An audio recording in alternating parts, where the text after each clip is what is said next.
মেয়ে মানে কি সারা জীবন কষ্ট ভোগ করা? মেয়ে মানে চেহারা খারাপ হলে বিয়ে হবে না, মেয়ে মানে রেজাল্ট খারাপ হলে বিয়ের সময় হুমকি শোনা, মেয়ে মানে হাজার কষ্ট লুকিয়ে থাকতে হয়, মেয়ে মানে নিজের প্রিয় মানুষকে ছেড়ে অচেনা ছেলেকে বিয়ে করা, মানে নিজের পরিবার ছেড়ে শ্বশুর বাড়ির সবাইকে আপন করা, মেয়ে মানে নিজের বাড়ি ছেড়ে শ্বশুর বাড়িতে থাকা, মেয়ে মানে কিছু একটা ভুল হলে কথা শোনা, মেয়ে মানে শুধু শ্বশুর বাড়ির লোকজনকে শুধু আপন করে নেওয়া, মেয়ে মানে হাজার কষ্ট লুকিয়ে হাসি মুখে কাটিয়ে দেওয়া, মেয়ে মানে বিয়ের পরে মা বাবার বাড়িতে মেহমান হয়ে আসা, মেয়ে মানে নিজের স্বপ্নগুলোকে অন্যকে আলোকিত করা। আসল কথা, মেয়ে মানে সারা জীবন কষ্ট ভোগ করা। হ্যাঁ, এইটাই সমাজের বাস্তব কথা। দেখবেন সকলেই বলবে মেয়ে মানে তোমাদের কোনো নিজের সকাল নেই, মেয়ে মানে কোনো কিছু করা যাবে না, মেয়ে মানে তুমি এটা করতে পারবে না, মেয়ে মানে তোমার অনেক দায়িত্ব। তো মেয়েদের জীবনে আসলে কোথায় শান্তি আছে একটু কি বলতে পারবেন কেউ? মেয়ে মানে কিন্তু অনেক কষ্ট করে নিজের জীবনকে চালাতে হয়। আর আজকের আমার গল্পটি আপনাদের সকলের কাছে কেমন লেগেছে অবশ্যই কমেন্ট করে জানাবেন। তো গল্পটা আমি এক জায়গাতে পড়েছিলাম, তো সেখান থেকে গল্পটা সংগ্রহ করে আপনাদের সাথে শেয়ার করলাম।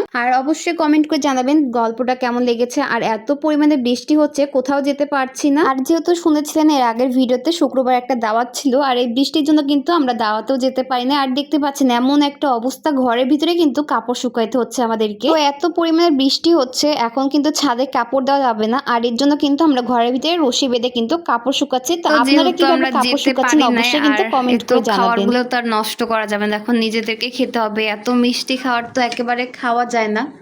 পাটিসাপটা ভাগ্যিস বানানো হয় না, তাও কিন্তু আটার বেটারটা যেটা কিন্তু ওটা গুলিয়ে রাখা হয়েছে, আর পুরটাও কিন্তু বানিয়ে রাখা হয়েছে।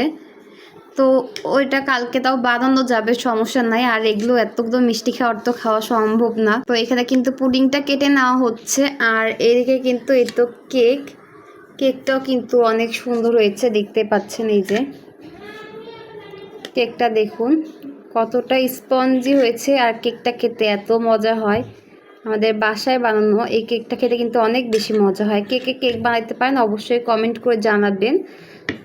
আর এটা কিন্তু ভ্যানিলা কেক, আর চকলেট কেকও বানানো যায়। তো এই তো চকলেট কেক, সব ধরনের কেকই কিন্তু আমরা বানাইছি এর আগে, কিন্তু ওগুলো কিন্তু আমাদের কুকিং চ্যানেলে আসছে। আর এই তো দেখতে পাচ্ছেন আব্বু কিন্তু রাত্রেবেলা একটা কাঁঠাল, আর কাঁঠালে এত পরিমাণে আঠা, আর এই আঠা কিন্তু লাগলে কিন্তু আর ছাড়বে না। এরকম কিছু মানুষ আছে দেখবেন যে আঠার মতো লেগে থাকবে, সহজে কিন্তু ছাড়বে না। আর এখন দেখি কাঁঠাল খাবো, কাঁঠালটা কিন্তু অনেক বেশি পাকা ছিল, তো এর জন্য খেতে কিন্তু ভালো লাগছিল না আমার কাছে। বছরে কিন্তু এই একবারে কিন্তু এই সিজনাল ফ্রুটগুলো আসে। আর কাঁঠাল কার কার পছন্দ অবশ্যই কমেন্ট করে জানাবেন। কাঁঠাল কিন্তু আমারও পছন্দ, আগে কিন্তু করতাম না, এখন কিন্তু আমি কাঁঠাল অনেকটা পছন্দ করি, বাট এত বেশি পাকা কাঁঠাল কিন্তু আমি খেতে পারি না। আর এটা পরের দিন সকালবেলা দেখতে পাচ্ছেন এখানে কিন্তু আম্মু কিন্তু রান্না করছিল, আর এটা কিন্তু কলা দিয়ে কিন্তু ডিম রান্না করছিল। আর কলা দিয়ে ডিম রান্না কারা কারা খেতে পছন্দ করেন তারা কিন্তু অবশ্যই কমেন্ট করে জানাবেন। নেক্সটে কিন্তু আমি আরো অনেক সুন্দর সুন্দর ইন্টারেস্টিং ব্লগ নিয়ে আসছি, আর সেগুলো কিন্তু আপনাদের সাথে শেয়ার করব। অবশ্যই আমার পেজের সাথে থাকবেন, পেজটা ফলো করে সাথে থাকবেন। আর এই চায়ের রেসিপিটা কিন্তু পরের ভিডিওতে দেখতে পাবেন। আল্লাহ হাফিজ।